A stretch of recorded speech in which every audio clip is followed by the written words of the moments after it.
Hello and welcome back to an episode of the CTO Show with Mehmet. Today I'm very pleased. Joining me, Joe Toscano. He's the founder of Service Story. Joe, I don't like to steal much of my guests' time when they do the intros, right? So I will leave that to you. But what I like to do always to give hints to the audience what we're gonna discuss about today. So we're gonna Mhm. discuss about the shift in marketing, specifically when it comes to search engine optimization, the shift to the AI world, how businesses they should act on this, and from operational model also as well. So without further ado, tell us a little more about you, your background, your journey, and then we can start from there. So the floor is yours. Yeah. Well, first, thanks for having me. It's always great to be on these and get to know somebody new and talk to a different audience. So, thank you for having me and giving me that opportunity. My background, for those of you who haven't heard my name or seen me online, is in technology. I have been a product designer and developer for now going on 15 years. But if you looked me up, you'd see that I spent about the last 10 years fighting for a safer internet. That happened because I built up a career very young to where I was consulting for Google out in Mountain View. And as I was there, I got concerned about the way data was being used in the Valley, not just at Google. And I wrote a book called Automating Humanity, which is all about the premise that we are trying to automate everything that is human, but yet we Hmm. can still make it humane. So that book took me on a world tour. I have helped shape laws around the world, focus on data privacy, especially protection of kids. Um, it also got me featured in a film called The Social Dilemma that you may have seen on Netflix. It's the most watched technology documentary in the history of the world, as far as we've been told. And I've done a lot of impact work because of that. But at the same time, I was also asked to help my parents do the marketing for their auto shop. So imagine I'm living this dual purpose life where I'm flying all around the world in these big rooms, helping shape laws and do these things at the same time, I'm like helping with this local auto shop and digitally transforming it and helping with their marketing, all that. So it all plugged in really well because ultimately at Google, I helped with Google My Business, which is now called Google Business Profiles. Um, as well as Google AdWords, the merger back when they didn't have AdWords and Pro Max and all that stuff. It was a merger. AdWords Express was the thing back then. Hmm. Uh, and yeah, I learned a lot and applied it all to my parents' business. It grew 4x in 5 years. And basically, I knew the next phase was going to be getting them into AI search. I always knew it was coming because I saw it at Google, 10 years ago. And that was my big exploration when I moved back home to Omaha, Nebraska. And so what we can talk about today, what I'm really excited to talk about is kind of how that happened. I'm happy to dig into the details of that transition or the learnings, but Sure. also, the actual application of it. Because AI search is different, but it's not like collapse your web presence different. I don't like to frame it that way. I think it will be if you don't adapt over the next couple years. But I think people are getting sold fear right now that it's going to just rip them out today. I see it more as like the difference when we went from desktop computing to mobile computing, and Google changed their algorithm. So if your website didn't perform well on a phone, you started to rank worse. I think the same thing's going to happen if you don't create content in a certain way. If you don't build your website with certain parts to it, um, I do believe you'll start to rank worse over time. Joe, thank you very much for this very rich introduction, and this is why I like to keep it to my guests to do that. No one can tell the story better than the ones who lived it, and it's like really fantastic, spending the years at Google, being featured in the Social Dilemma. I watched the movie, by the way, um, and telling your story now, just a question that came to my mind because you talked about how things keep changing, and this is like the Mhm. normal in technology. Like Yeah. you just gave the example of moving to a more mobile world and how you needed your website to render for the mobile, and also like you needed to appear in Google search and all this. So now Yep. AI is doing another shift, let's call it this way. um what do you think like is the biggest underestimation that is happening between like business owners, founders, operators, that they're not getting what AI really is doing here? And because you mentioned also Mm, they're being sold like on fear, which is we see it a lot. But really, sure. what's the main underestimation here? Sure. Well, I think there's two ways to approach that question. One, like, what is the main thing today? And then also, what is the main thing maybe going to be in the future? Because I do see AI changing our world radically over the next 5 and 10 years. But immediately, I think the thing that people are missing is the ways to communicate with AI. And that sounds really like we're talking to aliens, but the fact of the matter is, you've always built your website or whatever you're working on to speak to Google's search bots, right? And now we're having a different conversation with AI. And it's similar in the early days, right? Like the technology is not so far different that it's like a radical advancement. But one thing that I'm seeing and that people can go look up is the sense of a query fan out, right? So this is a new thing with AI where if you put in auto repair near me, it's pretty obvious what you want, right? And so Google can go find those keywords or things very close much easier. I consider that era of Google search and SEO like spear phishing, right? You're shooting like a straight shot, you're trying to target for these explicit keywords. Today, someone's picking up their phone and having a conversation with AI. They're going, I just ran into the curb because I slipped on ice. My truck hit the curb and now my wheel's bent. Like, what does this mean? What do I need to do? Click, ask AI, right? Like that's what they're doing. And so Google and ChatGPT and Claude, they're then going to take that, paragraph worth of text and they're going to try to think of 5 or 10 or maybe 20 different queries that could properly feed into that and feed them the right information. So it's kind of, it's a transform from the big paragraph human text to, these query sorts, and then they're going to go look through that, and instead of you being the one result for the one specific keyword or phrase, now maybe you want to be in 5 or 10 different phrases, right? And you want to be actually like number 1 on this one and number 2 on that one and number 3 on that one, because if you're number 8 on this and number 6 on that, number 1 on this, maybe someone else is higher up. So it's a different playing field. I think the playing field is a lot bigger now. um, that was something I learned when I was programming chatbots back in the day, teaching it the difference, like what does HI mean? Is that hi hello, or is that HI like Mm, Hawaii abbreviation, right? Like, it's so basic, but you're like, right. that's what we had to teach bots 10 years ago. And so it's the same thing now. The playing field is much bigger, I believe, and so there's a lot of opportunity to grab land while it's still early. Just like the early days of SEO, right? You could literally put up a blog post for any specific keywords, and you would just skyrocket to the top because no one else did anything like that, right? I think it's Right. the same days today. Joe, I'm gonna ask you something which it's a follow-up question which I didn't prepare. Um it's related to the question I wanted to ask, but I'm gonna reframe it in a different way. Yeah, Now, to your point, and this is something even myself I experience it, like a yeah, lot of my guests, they said they experience it. The way yeah, we use actually, we use so first we use chatbots like ChatGPT or Claude, yeah. similar way to how we used um, Google for search. And Mhm. then we figured out that there's this prompt engineering thing, and you just like put things all out there. Yep, Now, some people, and then you have the search within, these chatbots, so they can go and search.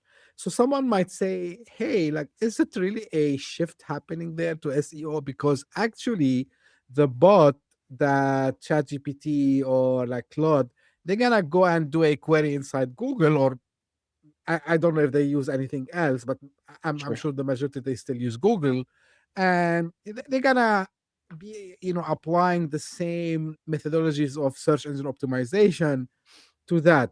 Do you agree on this or no? Like the way these AI search is completely different than the way you do a search in a search engine like Google. Mm, mm, mm. And the reason I'm asking you this, like how much this will affect the visibility, because you mentioned like it's a spear Mm, phishing, like it's you yeah, you you just tried, I need a, you know, I don't know, like Indian cuisine restaurant nearby me. It yeah, will yeah. show you yeah, but now like we're not sure what search queries these chatbots are doing, even if they try to go on Google. Sure. Is there Right. a risk of some business becoming invisible? This is what what I want to reach. Yeah. Well, first of all, I do agree. I do agree. Like I said, in the early days, I think there's not that big of a difference. I think these technologies are still maturing. They are statistically very large, right? Lots of users, billions of dollars in revenue. But the truth is, they're not that much farther advanced yet. That's why the query fan out to me is kind of like the biggest nuance that's changing. But you're right, like they are in some of them, not every step along the way, but they are going and just looking at traditional searches for those kind of queries. So, right, you get the chat, you get the query fan out, you use Google for those, specific query fan outs, but you're still getting that optionality there and the variances. I think that's just like any other technology. Like they all start somewhere that's not so different. Anything that's too radical usually doesn't get adopted.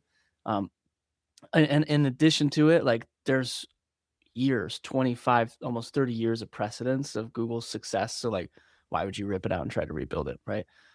However, I do think that's going to change. I think that is actively changing all the time, and they are building their own models. It's just not maybe mature enough for them to overhaul yet. Secondarily, there is still opportunity in those queries that I think is not being created yet. So let me put it this way: those blogs that you might have made about, like I said, like auto repair near me. So maybe you're writing a blog about why you need to do maintenance before a road trip, or why you need to check up on your BMW's oil more often because of European vehicles and their problems. Like things like that are not going to fall off the face of the earth. But I think there's this new opportunity, which we're doing with service stories, and we're seeing a lot of success, which is very nuanced, hyper personalized content. And that is for us specifically as a company. We started in auto repair because of my family's business. We've then expanded into services more broadly. But I'll give you the auto repair example. The Hmm. way I stumbled upon this was that I was trying to work on programmatic SEO for our shop. And if you don't know programmatic SEO, that's just basically you have a, let's just call it an HTML template. You have a H1, H2, all your sections, and like every section header has a variable in it or a couple, and it just switches out for every different pattern you have. They're pretty static, pretty static documents that you're just changing slight variables. And that's why programmatic it's good to get something out really far, in big volume, but also can be risky if you don't do it well. It looks really programmatic, and Google doesn't love that. Um, so anyway, I was starting there. That's what I thought. This is how we're going to make content for AI. It's a volume thing.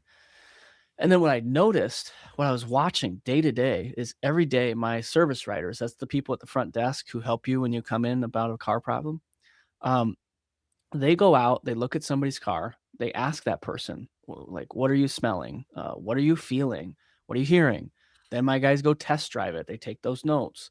They then go make a list of all the work that needs to be done, and we sell it to the customer. Okay. What I realized is that data is just sitting in our shop management system, the same as maybe all of your work, your tickets sit in Jira or something like that, right? All the details of what you need to do and why you're doing it. And I thought, well, every single customer has a different problem. Every time there's a new work comes in, it's a new story, slightly different, even if it's the same vehicle, same year, make, and model. What if I could just turn every ticket into a story?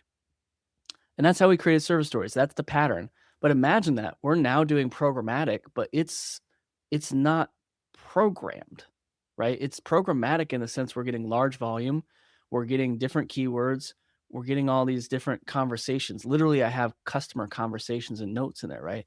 So whereas traditional SEO, I'm fully guessing. I'm looking at Ahrefs, I'm looking at SEMrush, trying to guess keywords, look at trends, all that, and then make content. Maybe I'm looking at Google Search Console, whatever it is, to see what's working for us. With our pattern, we don't have to guess. The customer came in, they said this, they had that problem. And I know from years of working that if they have that problem, 100 other people have the same or very similar problem. And so all I'm doing is taking that, reframing it as a question, creating a story, and then that content patterns out into the same type of queries that someone picks up and now voice conversations to ChatGPT, right? So it's a different kind of keyword setup. It's a different kind of query. And if you go and look up the articles we've created for customers, what you'll see is that like it doesn't rank super well. It often doesn't rank for like the big keywords, but what it does hit really well is those very long tail keywords. And sometimes we will be the only professional result on the page because actually to create content like that historically would be fiscally irresponsible. And so now with our AI software, you can do it at scale for a price that's a fraction of what you would pay an SEO company to go and do it by hand. And you are the only one to own that anchor. And I believe that's the future of SEO is figuring out how to find actual customer conversations and then match the kind of queries they're going to be chatting into ChatGPT. The same as we used to try to guess the keywords, the short tail keywords, and match those in our blogs. Does that make sense? 100%. Let me ask you quickly as a follow up on this, which is, it's an eye opening, I think, for many businesses. Yeah. How they should start capturing these important conversations that they have Yeah, today yeah. with their customers. Yeah, great question. And that is the challenge that we're running into is like there are some service businesses who are really well set up for us to plug in. That pattern is just automatic. It's part of their daily behaviors. And then there's others where either they don't take notes well enough or more common, they have those notes, but they sit in a different system or they sit in 3 or 4 different systems. And so now we need to combine them. Or imagine, go back to the Jira conversation point I had there. We actually do work with some creative services agencies, software development and um, photography, videography agencies where they do have more of that setup. And that's actually, um, I don't want to say it's harder for us, but it's more complicated than the original pattern we found, which is just in a shop and on a receipt. Now I have to pull not just Jira work items. I'm not going to pull every ticket. I maybe am pulling at the macro level. Maybe I'm pulling at the project level or something and getting a summary and summarizing that project. Um, I think that's the challenge for us technically, and what that means for businesses and what we're seeing is, really consider where you store that information, how it's accessible, and capturing it. I think capturing it's easier than ever before. Mhm. Maybe even a few years ago, what we're doing wouldn't really have been possible because people weren't capturing the front end of it. They weren't capturing the customer conversation very well. Um, we do have a firm that's using it by submitting their SOWs, their statements of work. And those statements of work say, what did the customer want? What are we doing? All that. But like, commonly, where does all that kind of information sit in one system? It just doesn't. But you might have systems that you're now tracking call recording, right? Because you're trying to optimize your sales conversations. So now you do have all those, and those conversations are tagged, and they're pretty well structured, and they could be pulled in. Or maybe it's sitting in your Salesforce. You have a CRM where you've been talking to customers and you've been entering notes, and then we can pull that in. Or maybe it's through Granola or different call recorders that you're capturing the transcript and you're turning it in, and we're integrating that with some other data. It's not all perfect today. I'll tell you that there are some businesses that are more complex than others, but I would say even 2 or 3 or 5 years ago, this type of work wouldn't have been really able to be captured because it would have been so time consuming and tedious when it just wouldn't have happened. And then secondarily, uh, there wasn't a need. We didn't have AI search as big or as wide as it is. And so I think we're just hitting a really interesting timing where those two factors combine. But I do think that's going to be the future search is like really programmatically leveraging actual institutional internal data and customer conversations to match what your content is. Right. I'm gonna, quickly kind of again, I follow up, which I didn't prepare. So, why, still relying on SEO while if I have all this, Mhm. why as a business I don't kind of you know, um, have my own chatbot, which is trained only on my own data. So Yep. this will be seen as, like truly, authentic. And the reason I'm asking you this, Yeah. Joe, because when people are discussing what's happening in AI today, the biggest fear, and you've been in Silicon Valley, of course, before, and Yeah. like everyone talks about it. Yeah. People are seeing like you are more and more concentrating power in platform which are already large. So you're putting all your eggs in one basket, Yeah. Yeah. and you're relying on like kind of a single way to get noticed and Yeah. all this. So how businesses can do this kind of I would say balance between these two school of thoughts. Maybe let's talk about that for a second. So are you asking like businesses committing to Claude 100% or to Yeah. OpenAI 100%? Like, yeah. Versus what? Like versus using a tool like what we've built, or what do you mean? Or Yes. yeah. Yes. Exactly. Um, I it's always a risk when you concentrate yourself on one platform, but you could say the same about Google or, Right. Microsoft Office, all of those, it's all concentrated. Um, perhaps you could argue that these tools are more concentrated. I don't know if that's arguable in regards to Google. Um, you know, Claude, yeah, you might connect your email, you might connect this and that, these 10 other products, but Google has, excuse me, geez, Google has built over 500 different products over time.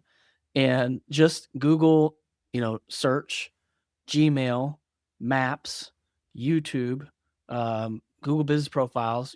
Those are some of the biggest platforms in the world, and that's 5 of their 500. So I don't know. I think it's just new competition in my brain. And actually, somewhat, it's not even new competition because you're plugging in your Google, right? So actually, Google still has all the data.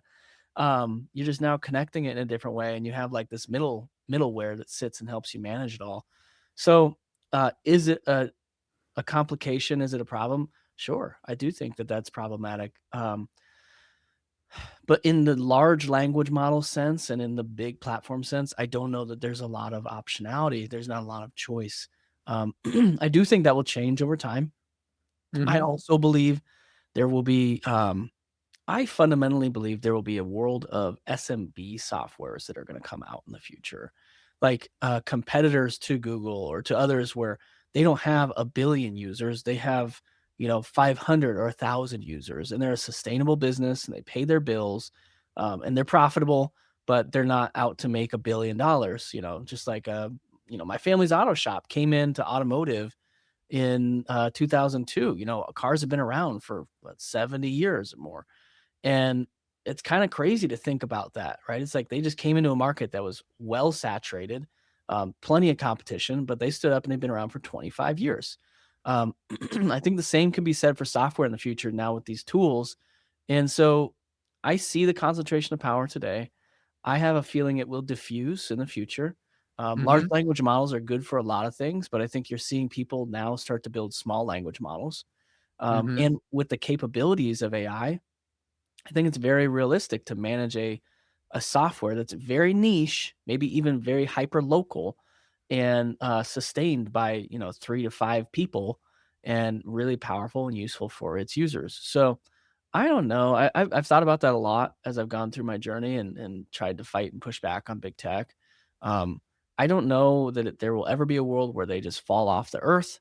I also don't believe that it would be responsible, whether it's the United States or some other country, to go and regulate them to the point where they Hmm. can't operate anymore. They do have a lot of impact on our world. Like imagine AWS goes down for a day. We've seen that in times, right? Like, or imagine Google goes down for a day. Like business just goes off the rails for a day, basically Right. worldwide. Right. Um, 100%. so yeah, it's a coin flip. It's kind of like, well, pick your poison, I suppose, huh?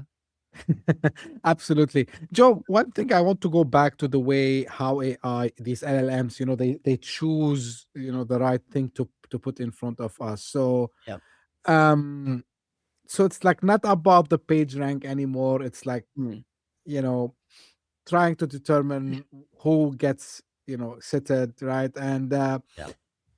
the question that comes here, how, because we know also about the hallucination, we know Yeah. about the Yes. all the issues with AI that we've Yeah. seen, and still they are there, from time to time, and even we are Yeah. starting to see now with this agentic AI in the world of the broader web, and the way we're trying to give AI Yeah. power to do things on our behalf. So Mhm. what would be the differentiation between a solid answer to a query versus, and I see it more in ChatGPT. Maybe Claude has it, but I never saw it at Claude at the same Uh-huh. rate I saw it at ChatGPT. Yeah. When it tells you like, yeah, this is what sounds right, and then Mm. when you go and challenge it, it goes and tell you, oh, you were right. Let me fix that. So right, so Yeah. so Yeah. it's about like the trust, Sure. in the AI tools. What's your take on that? Sure. Well, I think just like bad information, like some people are just going to blindly trust it. I mean, you could argue Google has the same issue. Yes, Uh, 100%. if you don't know what you're looking for, it's easy to just take the first result. Um, I think it's just, I advise the antitrust cases on Facebook and Google, and that was the thing I brought up to them. This was 7 years ago. They just thought I was a nutcase because they had no idea this AI search was coming, right? But I was telling them, I'm like, I saw this, it's gonna come, like, and you're not gonna get 10 million results. You're gonna get one answer. And psychologically, people can't remember more than 6 data points when an answer comes. That's like when you get a phone call from an automated service or you get their auto system, it always has like 3 to 6 options. That's psychologically because people just can't remember more when they're on the phone. So we are going to consistently have like less results, and that's just going to be part of it. The thing is, yeah, how are you in that result, if at all? And the other part of that you could really consider is that nobody ever went past the first page in Google. Like a statistically insignificant amount of people went past the first page in Google. So like speaking literally in that sense, if everybody, I think it was more than 70% of people were going to the first 3 results, then I mean like the user behavior is already there that yes, you have 10 million results, but people are actually only looking at the first 5 or 6 really anyway, right? Logically speaking, whether we like it or not. That's just kind of how it's been happening. So I don't know exactly how that plays out, but what I'm actually interested in, to go back to the question, like, how does this change over time? I think when I look 5 and 10 years in the future, agentic web today is mostly a bunch of technology people talking to each other and saying, "Yeah, I'm going to use a bot to have my work done for me." Right? Like my mom and dad aren't using it. A lot of people down the street from me aren't using it. And it's not because they can't; it's because they just don't care or they don't know about it yet. It's not aware in the public yet of exactly everything we see day to day. Where I see this going though is agentic web is starting literally in a web browser. Some of us are voice chatting right now. Google Search just released globally Google Search Live. I don't know if you saw that or not, but now you can take a phone, you can stand it up and let the video watch you do things, and you can ask it while you're working. Like I could be under the sink working on a plumbing issue and say, okay, what is this thing? And it's pointed up and it's talking to me, right? We now have a multimodal search and an AI Mhm, that can almost act like a human assistant, but has no legs. It's still from my phone. Where I see this going over time, though, is at some point we will likely have humanoid robots in the house. I already see it like in China. I see it all over in hotels. There's bots everywhere, robots mhm, carrying things or food or whatever it is. This is the early days. The next phase of that too, we already know that there are appliances in the home that are already using AI to recognize when there's a problem with it. Like my microwave can, not mine literally, but there are microwaves, there are fridges that can now self-diagnose, right? I imagine mhm. a world where those things are just connected to the internet, and I have a checkbox where I can say, "Hey, when you have a problem, call a technician for me." Right? And so now you have your fridge that's connected to the internet, knows there's a problem, and says, "Okay, I need to call a doctor for myself," basically, right? Well, Right. that's where I think agentic AI comes in full force. Now we have bots talking to bots, and it's not just like an AI chatbot from my browser. It's literally like my fridge that's calling an appliance repair person, or it's searching the web and trying to find that. So I think there's going to be a huge shift, and this is where also like the stuff we're doing, service stories, I think comes in is um, those the fridges, the microwaves, the cars, whatever that have problems, I would assume they're not going to be looking for human style search queries. They're going to know what the problem is. They're going to be looking for someone who's already done that type of work and an example of that work being done really well. And then they're going to pick the person based on the actual results because they're a bot and they're built to optimize. They don't care about the beautiful pictures on your websites or the video about your company history and all that. They're logic creatures. They want math. They want precision. They want optimization. They just want to know you've already done this job. You've done it 10 different ways to 5 different types of vehicles, and you've been successful. And it looks like you could apply that to me. So I believe you. I'm going to book an appointment, and it's all automated end to end. That's where I see agentic web going. And it might be a while out before we really get there. But somewhere between there and now, we're going to start to see all of it being built. And that's where I think the future search really starts to change. So we go back to kind of static HTML era. You think, Joe? Well, I think you're still going to have websites for humans, right? I don't think Mhm, those are going to go away, and I don't advocate that people get rid of them. But what we are doing at Service Stories is we are helping build AI optimized websites also. mhm, So I imagine a world where you have www for the people and you have .ai or .md for the bots. And mhm. you just change your robot txt and you say if this, then go to the bots. If you're human, go to www, kind of thing. And uh, you could also do that through content negotiation if you have a custom built website. But the fact of the matter is, like 90+% of the web is built on some kind of template, and you have a lot of people who built a website that don't understand what you and I are speaking about right now. And so you got to make it easier for them. So I don't see people just like throwing away their website that they invested $30,000 in and, flipping to a new one. Like I think there's going to be band-aids basically, to fix problems until we have like a big wave of evolution. Right. If I want to speak a little bit about the ethical aspect here, and because at your intro you mentioned about this humane kind of use of technology and making sure that it serves us as the best. Yeah. What do you think? Some of the company that might try by themselves to optimize for AI visibility do wrong from maybe the SEO area, or maybe someone told them you do this, but it affect them even maybe on ethical level. Yeah. So because there's a lot of things that you can throw to AI. We talked about it a lot, especially last year and the year before, like Sure. junk in, junk out, right? Yeah. So how we can avoid this, Joe? Because there's an ethical Sure. aspect, and to your point, Yeah. going back to your example of the fridge calling a technician, if Yeah. that technician have put like raw data about his success with a lot of people and how they are the best, Yep. they are gonna say, oh, like these guys looks like good ones to rely Yeah. Yeah. on. Yeah. let, Yeah. Yeah. let me bring them in. So Sure. how we can avoid like these mistakes? Sure. Um, well, I think mistakes versus intentional actions is different, right? Mm-hmm, We're already seeing people who are just populating hundreds or thousands of pages just because they can. Now the AI will allow them to. I think that's going to go away really fast. I think those kind of companies are. I think Google's just going to take them off the internet. Basically, they're just going to penalize you so bad. You might have got away with it for a few months, but the algorithms are changing fast. There's one big update December, one that I'm just now reading about, just recently happened also. Um, it's an initiative. YouTube CEO was out in January speaking about AI slop is their biggest focus this year. So I think AI slop is going to get cut out over time, and how that happens, I think, is more a question. A few things that are happening that are causing problems is, poisoning of like LLMs, mm-hmm. intentionally sending in factually incorrect information or manipulating maybe competitors because you're sending out content about them that is factually incorrect. Those things, I think, that's an ethical lens at this point. There's no probably great way to protect against that automatically, through a big scan system.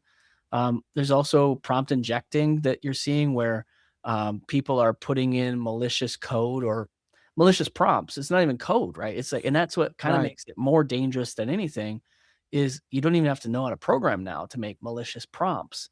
You just speak plain English and make it do its thing. That's why like I don't do the whole agentic, Claude bot, any of that. I have not probed that. I have not plugged that into any of my services because I just don't feel like we're ready yet. I think it's too early. If you have it on an isolated machine and a full setup, hey, good for you. You're in a good testing environment. But like ultimately, we're at the phase where criminals don't even need to get me to do anything. They can just send me an email, and because I have auto scan on my email, my email is going to read it. It's going to do the action before I ever open the email. That's crazy to me. And so there's some of that also happening in search, right, where you're getting malicious prompts into the search results that are then triggering other things. And that's another one where I think that will get cleaned up faster because I think those are a little more obvious than like if I'm speaking bad about a competitor or something is kind of hard. The big scale of volume of stuff is for sure easily to flag, just pattern wise and everything. But then there's also, yeah, just like coming out and creating kind of content that you want, but you don't actually do, right? I think, and that was kind of part of your question too, is like, what if someone just makes Right. stuff up? Um, and I don't know how to express this other than I believe there will be a future somehow, some way, where Google and others is actually built to verify that the work was done. And that's part of why I believe in what we're doing in service stories so much, because we're not making up content. And like we've had people come to us say, "Oh, well, you have data about all these industries. I could just plug you in and you could just make the stuff up for me." And I'm thinking there, I'm like, I could, right? Literally, that could be our business. That we just help companies that have no content just propagate everything based on our historical data from other companies. But then in my gut, I just feel like that's gonna get banned somehow, some way. I don't know exactly yet, but I definitely could see a future where there's more like quote unquote verifiable content that's required. And if you have your ticket, your work actually turned into content, that will exist. That will be forever strong. That will be a huge moat in SEO versus if you just propagate 100 or 1,000 articles about work you could have done at some point given the opportunity, but you never actually did yourself. Um, and so I think the combination of that will be, yes, like some kind of verifiable content. Secondarily, Google, ChatGPT, Claude, they're not dumb. Anthropic, they're not dumb. So they're also triangulating by, looking at reviews, looking at press, looking at different third parties to verify that this is a real business versus you just standing up a website and putting it all up and faking it. I do think that's going to happen. I know it's happening, but I think it will get controlled faster than previous eras because they are aware that that causes problems for their users, number one, but even more important to them as a business is it causes problems to their AI. It poisons their data. It makes their services worse. So they are focused on cleaning it up. Yeah, so it's their benefit to be sane and put the right stuff over there. Yeah. Yeah. Now, if we just like talked about how websites might have like two interfaces in the future, one for the humans, Yep. one for the AI. Now, what companies should be start doing today, right? So in order like they can still exist around, I would say in 3 to 5 years time. So what would be Yeah. the main difference that companies are doing so they can really stay relevant to their customers versus disappearing again with all these AI, whether it's like the agentic part of it or the AI optimization part of it. Sure. What will be like, what you're advising companies now, Joe, to do? Yeah, I mean, a few quick ones that you can take with you and do today. If you're not already using some kind of schema markup on your website, start to do that, prepare it for that. I think that that is more important than ever. I put it this way, I actually wrote a Forbes piece about it. Um, and it's part of the work we're doing, like I said. So I'm analyzing the performance of it a lot. If your website is not properly structured, I can tell you from looking at a lot of websites that the average homepage costs ChatGPT, Google, whoever's crawling it, anywhere from 60,000 to 200,000 tokens, right? Because we have a bunch of JavaScript load, we have a bunch of navigation the bots don't need, videos, all that kind of stuff, right? If you built an optimized version of it, which we're working on, you're looking at like 2,000 to 10,000 tokens, okay? Now, this is early days, so we don't have all the numbers to validate the performance yet, but imagine if you were buying a part for your car, okay? And you had an option that you were looking at on the catalog, and one option was the part you need, and it cost you $100. The next to it was another part. It was the exact same part, maybe even a little bit higher quality, and it only cost you $10. What one are you going to buy? You know, what are you going to buy? As a business owner, you're going to buy the cheaper part, right? This Right. is the feeling I had in China. This is a side note. When I went to China, everything was 60 to 90% cheaper than the United States, and a lot of it was higher quality. I was like, oh, this is what happens when you buy it where it's made. But anyway, I think that's a big thing too that people haven't considered yet and hasn't really taken hasn't gotten traction yet because it's very early. But I think that's what's going to happen. Like I said, optimize for AI, the same as when we had to optimize for mobile. What does it mean to optimize for AI? I think making your site ready and readable, making it so that you have all the details of your work, not just like big keyword phrases, um, making sure that you are staying active, right? Recency. Imagine you're having a conversation with people. We have all done business outside of the city we live in. And how hard is it to keep in touch with those people, right? Hmm. It's even hard with the people that are in our city to keep in True. touch. Well, imagine your job is now to have a consistent conversation with Google. So, how do you keep in touch? Recency is important. Recency means more blog posts. That means more reviews on your Google business page. That means social media posts because Facebook and Instagram are now indexable. All those kind of things that you need to keep updated. So, like 3 points I would leave with is make sure you have markup for your website. It's maybe not as important today as it will be in the future, but it is important. And those who do are seeing results. Um, make sure that you have the type of content that AI is looking for, which is different, although it's new. It is different. And make sure that you have a persistent volume. Even if you're just doing one a week, like that's better than a lot of people. But I think more volume to an extent is better. You don't want to just go nuts and throw everything at it because then you'll probably get penalized. But like, I think if you can get 2 or 3 a week, and maybe you can grow over time, especially in high volume businesses, you could do like daily kind of stuff. I do think that will get rewarded at the end of the day when it comes to AI. So Great. I'm introducing something new to the podcast. I never done this before, which is the rapid fire in just 3 questions. sure. Joe, like Yeah. quick answers. So, and it's kind of it's gonna be a wrapping for the episode. Okay. And like this is what I was able to put in my head. So, SEO dead or evolving? Evolving. Okay. Um, and trying to remember what we talked about. Yeah. So, content versus data, which one wins? Gosh. I think data driven content wins. I like that. Yeah. And what's worse, not being visible or misinformation? Oh, misinformation for sure. You can always fix the Visibility. invisibility problem, but if you feed misinformation and you get banned, you could be out for months or years. Not good. Uh, yeah, I think this was a good try. I'm gonna do Yeah, I yeah, gotta do it again with my yeah. guests moving forward. Finally, question I asked to all my guests, Joe. So it's kind of the CTA call to action, where people can get in touch, and if they want to learn more about Sure. server stories or maybe get in touch with you. Sure. Directly contacting me is best on LinkedIn. That's where I'm most active. And if you wanted to get a demo of Service Stories or learn more, you can go to servicestories.com and click book a demo in the top right corner. And I would be happy to talk to you about it. We're very excited about it. Great. I'll make sure like your LinkedIn profile link Yeah, is in the show notes with the website of Service Stories also as well. Joe, I can't thank you enough for this really, eye-opening discussion today. And that's why I love about doing the show because I myself learn new things. yeah, And the idea of getting your own business data put into stories, and that's why you yeah. call the and this that create all these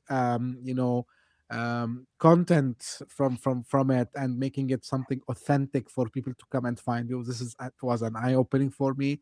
And thank you for sharing also all your insights about what's happening around the web, the agentic world, and how the world of LLMs and AI is evolving.